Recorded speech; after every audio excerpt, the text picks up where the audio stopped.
We're back on the line with Gerald Celente, a famed trends journal forecaster. And Gerald has been forecasting lately, his latest forecast is the Trump market bump. Will it slump? What's ahead? Is it permanent? Is it quite temporary? What's going on? The market seems to have been revived to some extent along with the economy, seemingly. What's behind it? How long will it last, Gerald? Well, we're saying, will it slump? And we're saying, no, it's not going to slump yet. And we did a 180 on our forecast. That's the thing, by the way, with trend forecasters. I always make this clear. No one's a futurist. No one could predict the future. There are too many wild cards. So last September, when we warned of an economic 9/11, it was based on the trends. And the trends were they were going to aggressively raise interest rates. Right. Because the only thing that's propped up the market since the panic of '08 is unprecedented floods of cheap money with negative zero interest rate policy, and a thing they never taught you in economics 101 or graduate school, and that's quantitative easing. So they flooded the markets, the world markets, with $250 trillion worth of debt, and now it's built up since then. So when the Fed was going to raise interest rates, the addicts, the Wall Street addicts, the market addicts, they started freaking out because they weren't going to get their monetary method on that cheap money. And we saw the markets go into correction territory, down, some 20%, 10%, and 20% and more over in China, which is bear territory, and other nations, because of the fear of rising interest rates. Right. So now in January, they said that they were going to lower interest rates, not raise interest rates, because of what happened in December, with the worst December since the Great Depression with the Dow. We're forecasting, Larry, that they're going to lower interest rates this year. And that's going to keep the markets pumped up. Because with the Trump tax cuts in 2018, most of that money went into stock buybacks. Right. It didn't go into capital improvements and creating jobs. And so now they also have, there's residue left from that, but also they're keeping interest rates low, so the cheap money out there is still there. So the Trump bump won't go into a slump unless there's a wild card or more played. The wild cards being what? Well, one of them, oil. And as I've been mentioning, what's going on in Venezuela and Libya, and now with the talk coming out of Israel, and particularly out of the White House and Saudi Arabia, attacking Iran, and the United States just calling Iran's armed forces, one of the branches, a terrorist organization, which gives them the right, by the way, in their sick minds, the United States, to attack them anytime they want, because now they're a terrorist organization. If the United States goes to war against Israel, against Iran, and it'll be the United States, Israel, and Saudi Arabia against Iran, kiss the equity markets and kiss the global economy goodbye, because that will spike oil prices to over $100 a barrel. Right now, they're flirting over $70 a barrel, and that's at a 5-month high. Yeah. The world cannot take $4 or $5 a gallon gasoline. Also, you're looking at currencies around the world weakening, like in India, and major countries like India, like China. They're huge importers of oil. What's oil based on? Petrodollars. They're based on a dollar. So as their currencies get weaker, it costs them more money to buy energy at a higher price. So this is really big. That's one of the wild cards that we see, and it's a combination of two wild cards. It's war and oil. Yeah. Well, getting into the so-called rebound that Trump has been touting, calling it the economy has come roaring back, including manufacturing jobs. Now, I think we both agree that a lot of the job numbers are phony. For instance, manufacturing jobs are so loosely defined that you could be flipping a hamburger at McDonald's and you're manufacturing that hamburger. So, how phony are these numbers? And, just what is the real state of the surge in the economy that Trump keeps claiming? Well, the real numbers, I mean, you look at the labor force participation rate, still terrible. It's been 1960s, lows. So the labor force participation rate hasn't gone up. And when we're looking at the jobs, what they're paying, they don't pay a lot. So, for example, the United States has slumped from being a middle-class nation. In Europe, they assess about 60% of them are the people living there are middle class. In the United States, we only have 51%. And when you look at the numbers, it's even lower than that when you look at the real numbers again, because they call somebody middle class, one person working, that's making $23,000 a year. That's not middle class. You could barely survive on that. So, so the numbers, again, what you're looking at are very low-paying jobs, a lot of temporary jobs. Yeah. The wonderful word they use, gig economy. And we're not creating jobs that pay high wages. They're in healthcare, they're in the restaurant and hospitality sector. And as you mentioned, manufacturing could be very broadly defined. So no, we don't really have that much, but it's better than where it was. And that's what's important. And it's also, it's keeping retail sales relatively high, considering how low they can go. And it's keeping the economy up while other nations around the world are going down. You look at Italy's in a recession. Germany just missed one last year in 2018. And you're looking also at trade volume going way down. So it's a global slowdown. And when you compare what the United States is going through in respect to much of the rest of the world, I would say the European world, we're doing a lot better. So yes, the numbers are cooked, particularly our inflation numbers. You look at the acceleration in home sales, the prices. They don't, that, you're telling me we got, under 2% inflation rate? What are you kidding me? Healthcare costs. Yeah. You're telling me we got under 2% inflation? What world you're living in? Taxes. Look at taxes everybody pays. So city, state, school taxes. That's not inflation. That doesn't count. So yeah, the numbers are cooked. But again, it's better than it was. Yeah. And you're looking at the nation's confidence level in Trump. On overall, he's in the mid-40s. But when you look at the confidence level as far as the economy, it's around 55, 56%.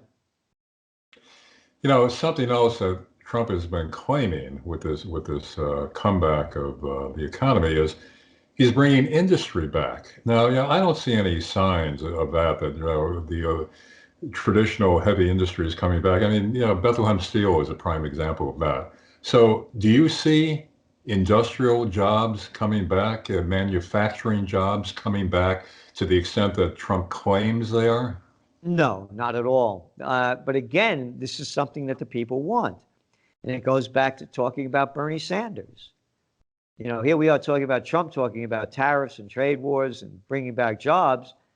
What Bernie Sanders is going to be promising the same thing. Mm-hmm. And he'll have a better audience than Trump, because when you look back again at the 2016 elections, you had over 55% of the people. Let me get the exact number here to get it right. On 51% of union households voted for Hillary Clinton, as opposed to 42% for Trump. So Bernie Sanders is going to be playing the same card. But the interesting thing is he won't be criticized for it like Trump is, nor put under the microscope as Trump is, because of the strong anti-Trump movements in this country. And we just saw it with the Mueller investigation. How many millions of dollars and how many years were wasted on that thing? Yeah. When we were saying all along, there's absolutely not one shred of evidence that Russia hacked into the elections in 2016, and there was no collusion. There was no evidence. And because we read the language. the CIA and that guy Clapper and Brenner. I mean, these guys are, they're jokers under the Democratic administration. We have, we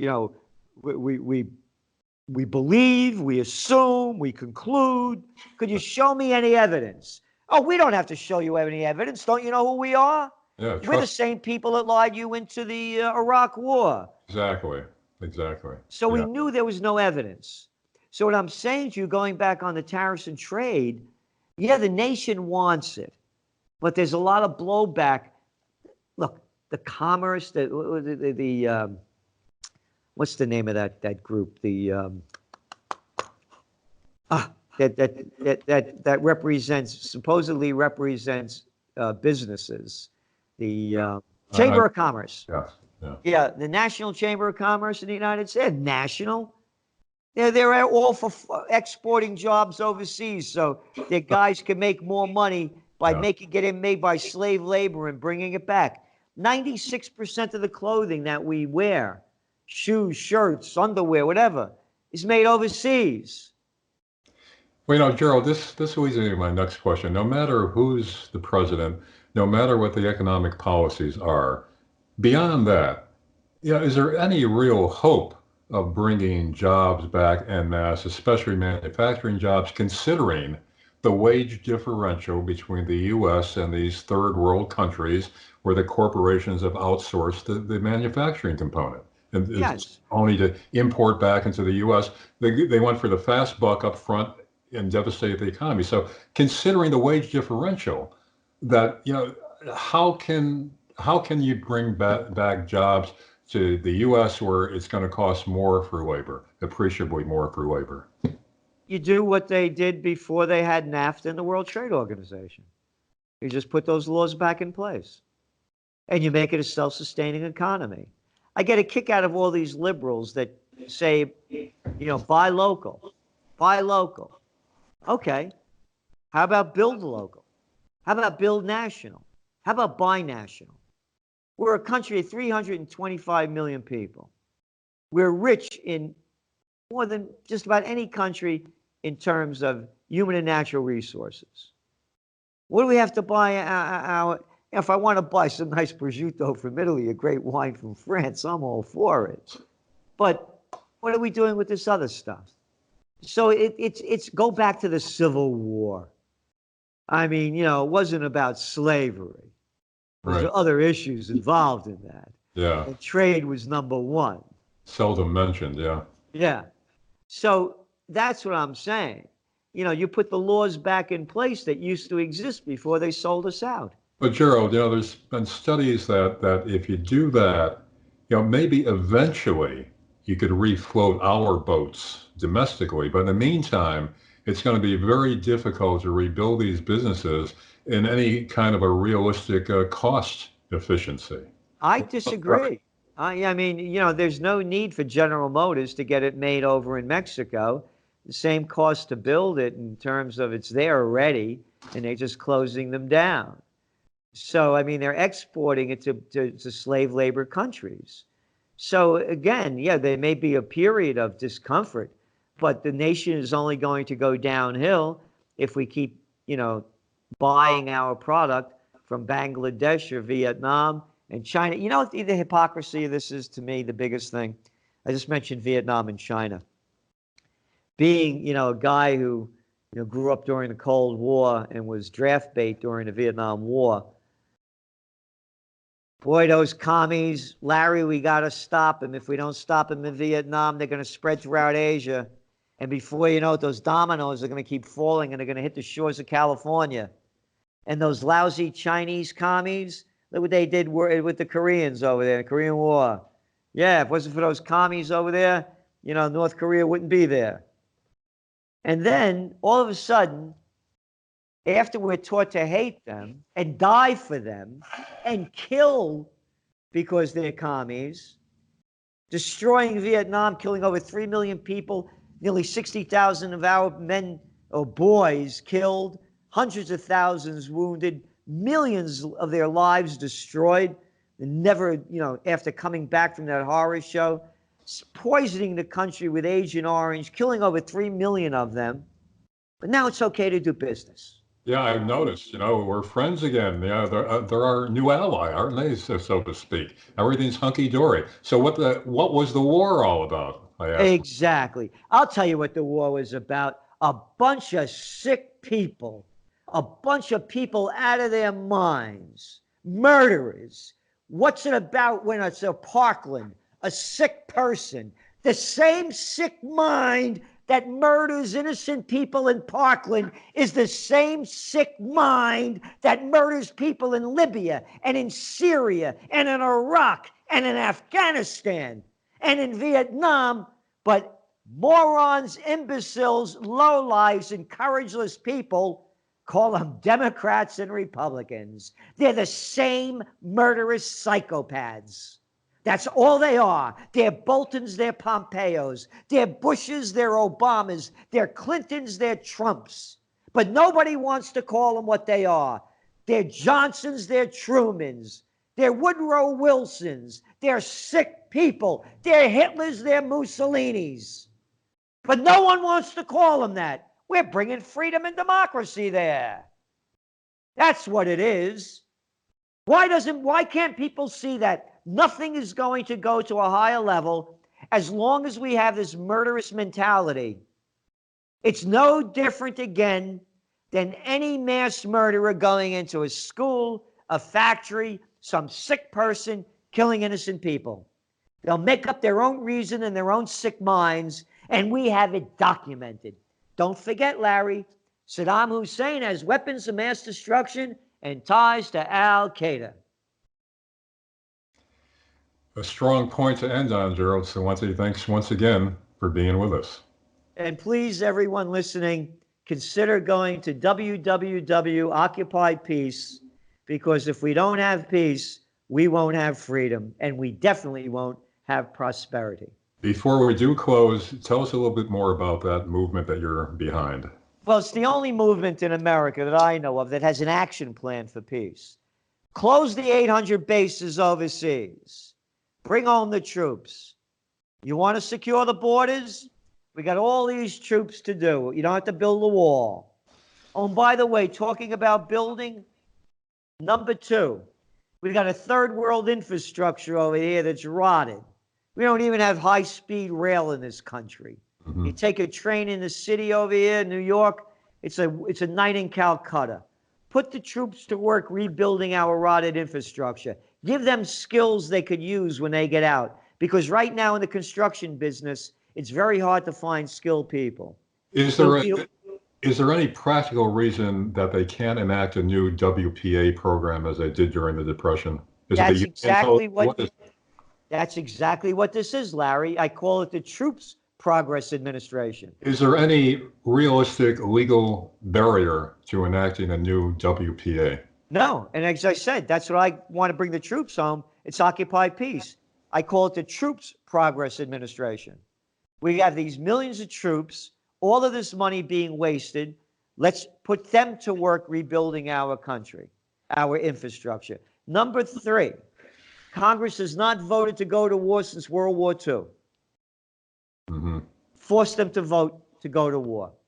And number four, put it on each state ballot. We, the people, will tell Congress how to vote. A referendum. That's Occupy Peace. Didn't you have a rally there a few years ago? Are you planning more of that? Well, we're planning more, but we have to raise the money to do it. It costs a lot to pull us off. And right now, you go back to the midterm elections in 2018. And you talked about one of the reasons why a lot of people won, and we were talking about it, healthcare was a big issue. Not one peep about war. Not one peep about war during the whole midterm elections. Not one peep about the wars. Right. People have to realize how phony these wars have been. They wave the flag. Most people, being patriotic Americans, good intentioned, they don't realize what's actually going on behind the scenes. So it's a matter of making the public realize what the real picture is. And that's hard to do with the mass media the way it is. Again, remember the Maine. The Hearst people sold us that war back at the turn of the last century. 1900s, So the media has always been corrupt. when it's the mass media. Well, you know, websites such as yourself, the alternative media on the internet, that could be a saving grace. But again, they're already attacking that and censoring that. One of our top trends for 2019, censorship 2019. Right. The United States, matter of fact, a study came out and they said freedom of the press in the United States has declined faster than any other nation on earth. It just came out a couple of days ago. Isn't that interesting? Yeah. The land of the free, the Constitution and all that. Yeah. What's the Constitution? I've heard of that before. Just a scrap of paper. Isn't that what George W. Bush Jr. said? Yeah, that's Just right. a scrap of paper. Yeah. And that's what it's becoming. Yeah. That's the way they treat it. One assault after another on the U.S. They don't even teach the Constitution to kids anymore in school. They don't know anything about this. They've done surveys where they lay out the 10 amendments to the Constitution, the Bill of Rights. Kids thought it was too radical. You know, thought it was some kind of a crazy radical group presenting this. So that's the state of the nation. You know, hopefully, Gerald, you know, we're both trying to keep the faith. So maybe we could end on a positive note that it's not all is lost. Things might improve. Well, people have to make it happen. Again, you look around the world and there are revolutions going on, whether it's in Sudan or Algeria, people taking to the streets and they're changing their militaristic and entrenched operations over there. And the people could do it. It does not take a majority to prevail, Right. but rather an irate, tireless minority, keen on setting brush fires of freedom in the minds of men and women. Samuel Adams. Right. Right. It rings true today. Gerald Celente, Trends Forecaster, thanks very much for being with us. And thank you.